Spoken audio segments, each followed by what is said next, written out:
Ladies and gentlemen, the National Defense and Security Forces have once again been subjected to second-guessing and false allegations in their struggle for a return to normalcy in the northwest and southwest regions of our country. Indeed, images of unbearable cruelty circulated in social media on Saturday, February 15, 2020, showing charred bodies while indicating that this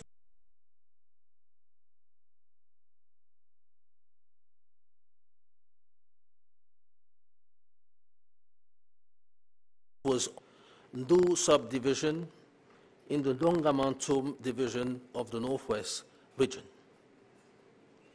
Without any prior investigation or any cross-checking of factual data, several political activists, die-hard detractors, presenting themselves as human rights specialists, leaders of spokespersons of political parties, immediately stormed national and international media to attribute responsibility for the consequences of this incident to the National Defense and Security Forces through untimely and ungrounded statements. Moreover, the Minister Delegate at the Presidency in charge of Defense, in a press release dated 17 February 2020, formally denied these outrageous and misleading allegations and established the truth of the facts as they emerged from a cross-check undertaken with promptness and diligence by the specialized services. The alleged killing of 22 villagers, including 14 children, by Cameroonian Defense and Security Forces in Galbu is fake. This issue is about human lives, the lives of our fellow countrymen who are daily under threat from local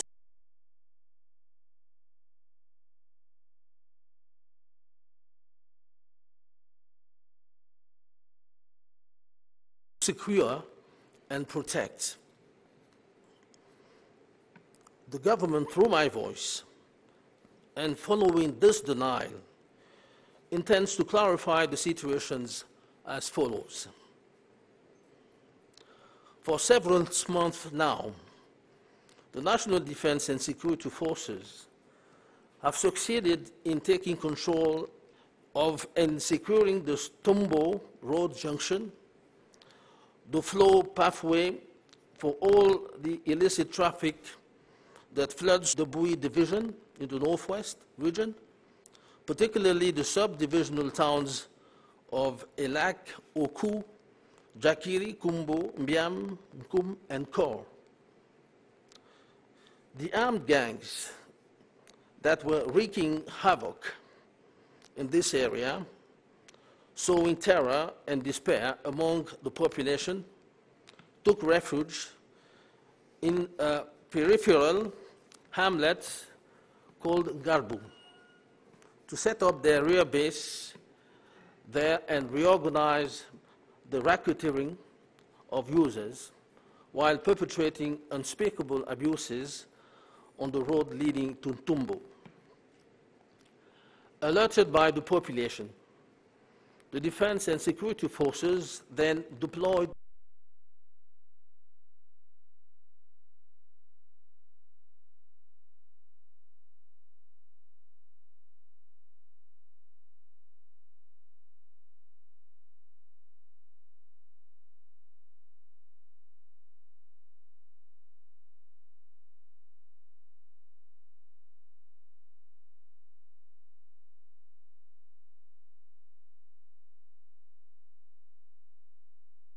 contraband products,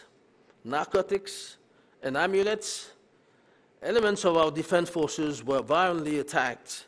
by a group of heavily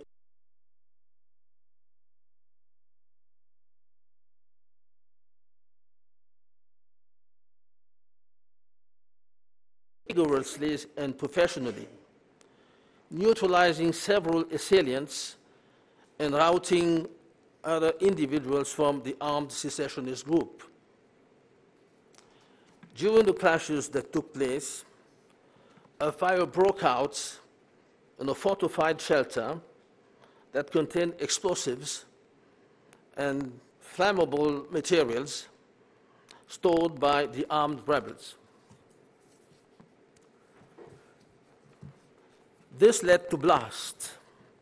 followed by tongues of fire that eventually spread and reached nearby dwellings. As indicated by the Minister Delegate at the Presidency in charge of defense, in his communiqué, the cross-checking balance sheet of this incident indicates 5 deaths, 1 woman and 4 children. Deeply regretting this unfortunate incident, in a region where the Cameroonian army is working tirelessly and without sparing any effort to bring peace and security, I wish to convey to the people, and particularly to the families affected, the most heartfelt condolences of the President of the Republic, His Excellency Paul Biya, and the comfort of the government. In any event, and on the very high instructions of the President of the Republic, an investigation was immediately opened with a view to further clarify all aspects of this incident. Beyond the ungrounded stigmatization and slander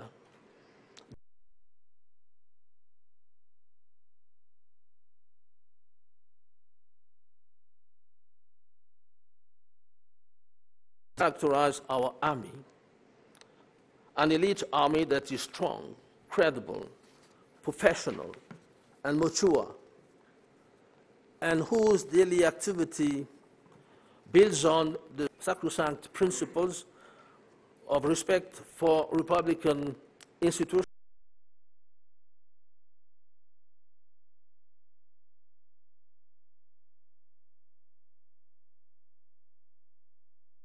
with mission, and at the price of immeasurable sacrifices. Our defense and security forces are at work to annihilate the remarkable dynamic established in the northwest and southwest regions by the secessionist armed bands. I mean terror, horror, and abomination, in short. They do so with the restraint prescribed by the High Command and in strict compliance with the fundamental principles of humanitarian law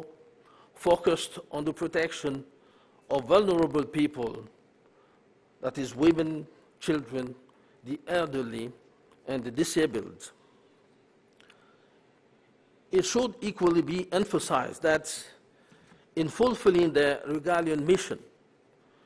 the Cameroonian defense and security forces are called upon to pursue armed groups in their entrenchments, located in the forests and sometimes in the homes of populations. Moreover, it should be noted that in their criminal operations against the populations who don't support their cause and against our defense and security forces, armed gangs use cover-up techniques aimed at creating confusions among these populations and the general public by wearing military uniforms so as to impersonate the Cameroonian armies. Yet, how can one believe for a moment that an army as disciplined and civic-minded as ours can loot civilian properties and kill the people whose protection and security is their mission. Under no circumstances have our defense and security forces deliberately undertaken to perpetrate abuses of any kind against the civilian population at the service of whom they are assigned. The government, therefore, strongly denies the fanciful and ungrounded accusations leveled by political activists, by sponsors of secessionist armed bands, by some non-governmental organizations, and some national and international media against our defense and security forces. In the same vein, it is surprising how gullible these various actors are, to the extent that they give credit to fanciful allegations from nondescript and unreliable sources and hastily consider them as established truth. This obviously is an indication of their bad faith and their gullible minds, which are permanently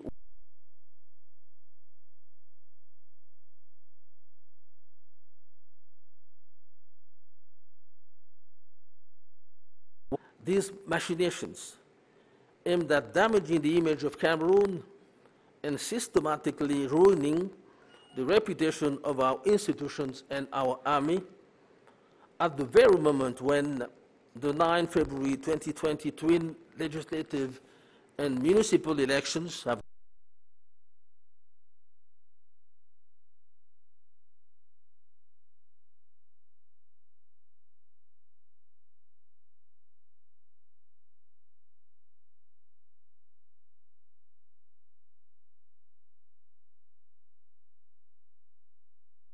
just those who perpetrate such acts of violence and barbarism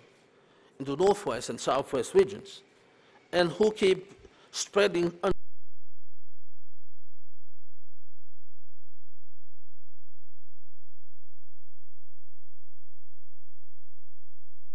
untrue, specifically calls on the international community to be vigilant with regard to the flow of fake news hurtfully disseminated on traditional mass media and online in order to undermine Cameroon's image. Finally, with regard to the crisis in the northwest and southwest regions, it should be emphasized that the situation is gradually improving, thanks to the quick implementation by the head of state of the recommendations of the major national dialogue, especially with the fast-tracking of the decentralization process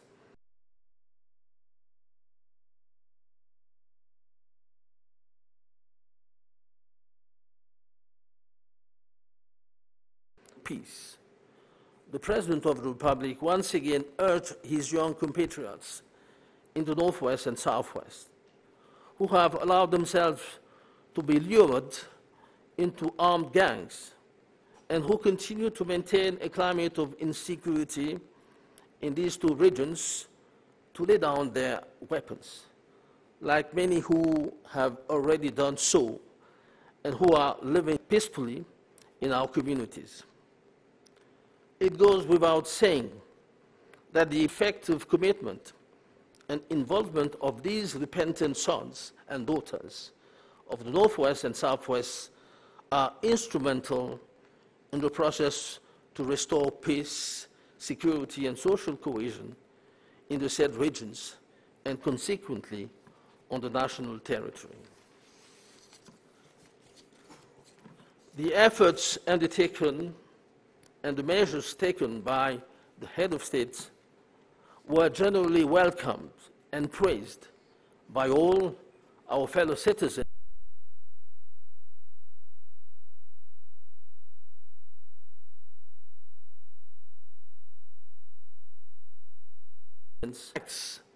are instilling a little more optimism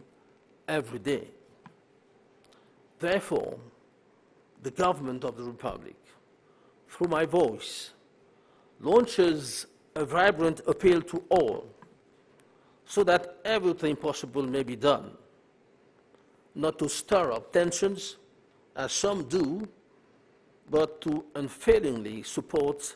every effort that can contribute to a return to peace, to normalcy, and the consolidation of living together in the Northwest and Southwest regions. Thank you for your kind attention. Les forces nationales de défense et de sécurité viennent une fois de plus de faire l'objet d'affabulations et d'allégations mensongères dans la lutte qu'elles mènent pour un retour à la vie normale dans les régions du nord-ouest et du sud-ouest de notre pays. En effet, des images d'une cruauté insoutenable ont circulé en boucle dans les médias sociaux le samedi 15 février 2020, laissant entrevoir des corps calcinés, tout en indiquant qu'il ne s'agissait là que d'un reflet du massacre des populations perpétré la veille au village Ngarbou, arrondissement de Ndou, département du Ndongamantoum, dans la région du Nord-Ouest. Sans la moindre investigation préalable, ni quelque recoupement des données factuelles que ce soit, plusieurs activistes politiques, détracteurs invétérés, se présentant sous des étiquettes de spécialistes des droits de l'homme, de leaders ou de porte-parole de partis politiques, ont immédiatement investi des médias nationaux et internationaux pour imputer la responsabilité des conséquences de cet incident aux forces nationales de défense et de sécurité par des déclarations intempestives et infondées. Au demeurant, le ministre délégué à la présidence chargé de la Défense, dans un communiqué de presse en date du 17 février 2020, a formellement démenti ces allégations outrancières et mensongères et restitué les faits tels qu'ils ressortent d'un recoupement entrepris avec promptitude et diligence par les services spécialisés. Il n'y a pas eu 22 villageois, dont 14 enfants, tués par les forces camerounaises de défense et de sécurité à Ngarbou. Car il s'agit de vies humaines, celles de compatriotes en proie aux menaces quotidiennes des bandes armées sans foi ni loi, et que nos forces de défense présentes dans les régions du Nord-Ouest et du Sud-Ouest ont pour mission essentielle de sécuriser et de protéger. Le gouvernement de la République, par ma voix, et à la suite de ce démenti, entend apporter les précisions suivantes relatives à cette situation. Depuis de longs mois, en effet, les forces nationales de défense et de sécurité ont réussi à prendre le contrôle et à sécuriser le nœud routier de Ntumbo, voie de passage de tous les trafics illicites qui inondent le département du Bouy, dans la région du Nord-Ouest, notamment les villes d'arrondissement que sont Elak, Oku, Jakiri, Kumbo, Mbiam, Nkoum et Nkor. C'est ainsi que les bandes armées qui sévissaient dans cette zone, semant la terreur et la désolation auprès des populations, ont trouvé refuge dans un hameau périphérique dénommé Ngarbou pour y installer leur base arrière et réorganiser le racket des usagers tout en perpétrant des exactions innommables sur l'axe menant à Ntumbo.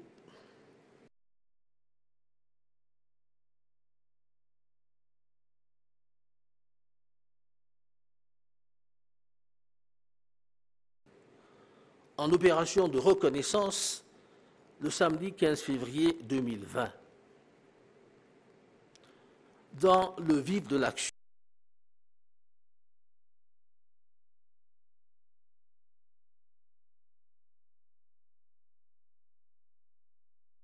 illicite d'armements et de munitions de divers calibres, ainsi que des produits frelatés de contrebande, des stupéfiants et des amulettes, les éléments de nos forces de défense ont été violemment pris à partie par un groupe d'individus lourdement armés. Faisant face avec vigueur et professionnalisme, les forces légales composées de 6 éléments d'élite ont su riposter énergiquement, en neutralisant 7 assaillants et mettant en déroute d'autres individus du groupe des sécessionnistes armés. Au cours des accrochages qui ont eu lieu, un incendie s'est déclaré dans un refuge fortifié qui contenait des explosifs et des produits inflammables stockés par les rebelles armés. Il s'en est suivi des explosions, puis des langues de feu qui se sont propagées jusqu'aux habitations voisines. Comme cela a été indiqué dans le communiqué du ministre délégué à la présidence chargé de la Défense,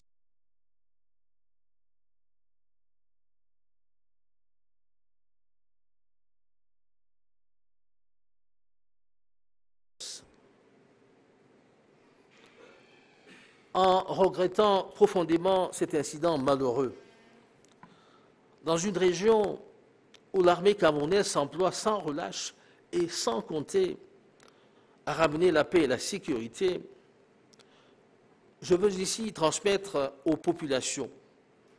et particulièrement aux familles éprouvées les sincères condoléances du président de la République, son Excellence Paul Biya, ainsi que le réconfort du gouvernement de la République. En tout état de cause et sur les très hautes instructions de Monsieur le Président de la République, une enquête a immédiatement été ouverte en vue des clarifications approfondies de tous les aspects liés à cet incident. Au-delà des stigmatisations et des calomnies injustifiées dirigées contre nos forces de défense et de sécurité, il convient de relever pour les magnifier les vertus remarquables qui distinguent notre armée.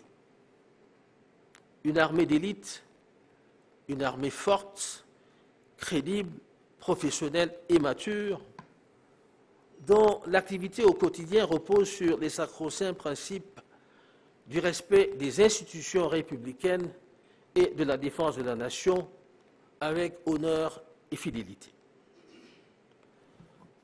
C'est le lieu de préciser que dans leur mission à la fois légale et légitime, et au prix de sacrifices incommensurables, nos forces de défense et de sécurité s'attellent à anéantir avec toute la mesure prescrite par le haut commandement et dans le strict respect des principes fondamentaux du droit humanitaire axés sur la protection des personnes vulnérables, c'est-à-dire les femmes, les enfants, les vieillards et les handicapés, à annihiler la terreur, l'horreur et l'abomination, pour tout dire, la dynamique macabre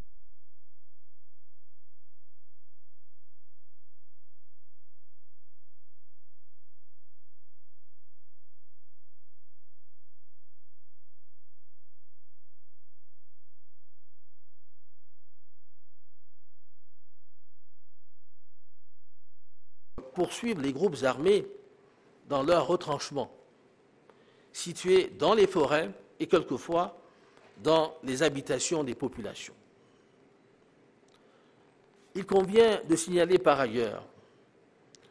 que dans leurs entreprises criminelles, dirigées contre des populations non acquises à leur cause et contre nos forces de défense et de sécurité, les bandes armées utilisent des techniques de couverture visant à semer la confusion, à la fois parmi ces populations et dans l'opinion, en arborant des treillis militaires pour faire incriminer les forces armées camerounaises.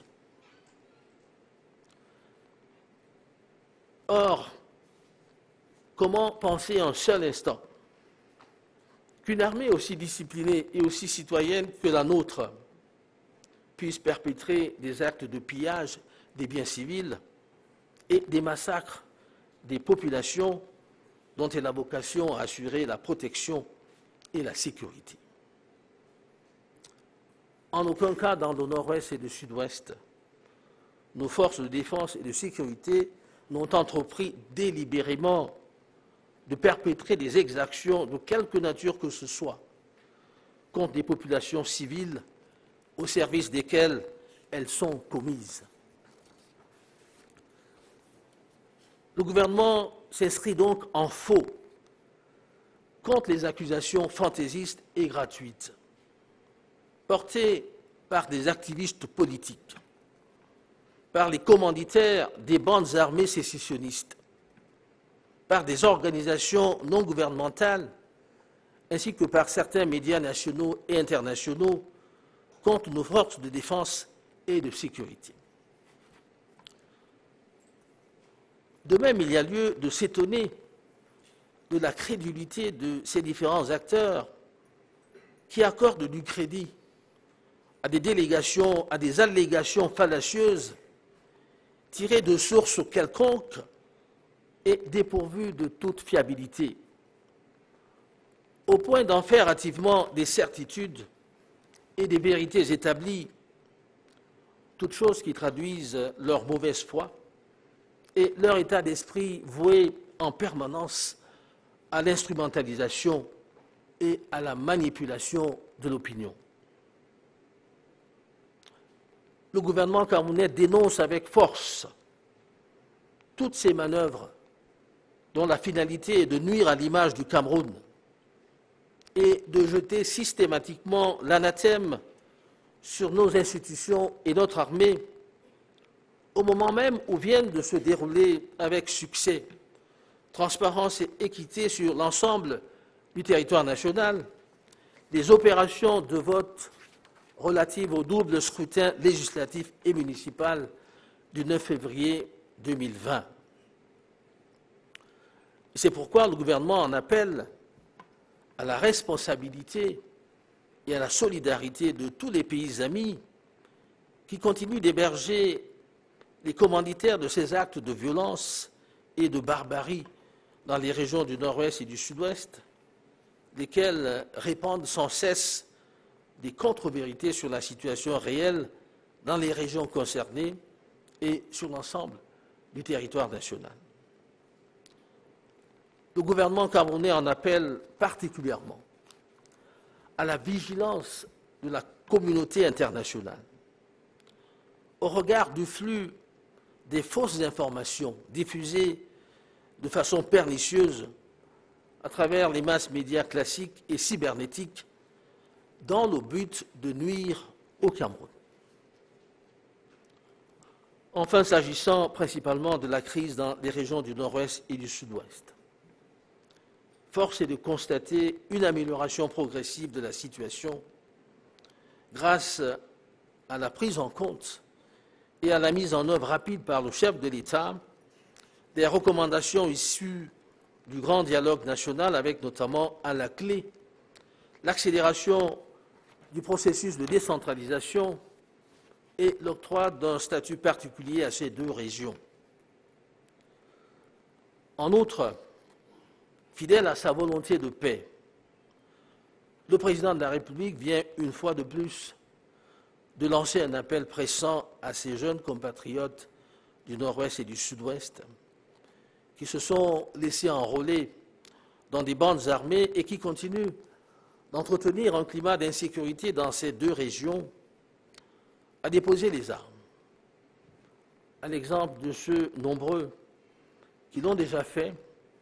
et qui vivent tranquillement au sein des communautés. il va sans dire que l'engagement et l'implication effectifs de ces filles et fils repentis du Nord-Ouest et du Sud-Ouest seront déterminants dans le processus de rétablissement de la paix, de la sécurité et de la cohésion sociale dans les dites régions et partant sur l'ensemble du territoire national. De l'avis général, les efforts entrepris et les mesures prises par le chef de l'État ont été bien accueillis et salués par tous nos concitoyens et par nos partenaires de bonne volonté et de bonne foi. Les signes sont perceptibles et les faits visibles qui incitent chaque jour un peu plus à l'optimisme. Aussi, le gouvernement de la République, par ma voix, lance-t-il un vibrant appel à tous, afin que tout soit mis en œuvre, non pour attiser les tensions comme le font certains, mais pour soutenir sans réserve tout ce qui peut concourir au retour à la paix, à la vie normale et à la consolidation du vivre ensemble dans les régions du Nord-Ouest et du Sud-Ouest. Je vous remercie de votre aimable attention.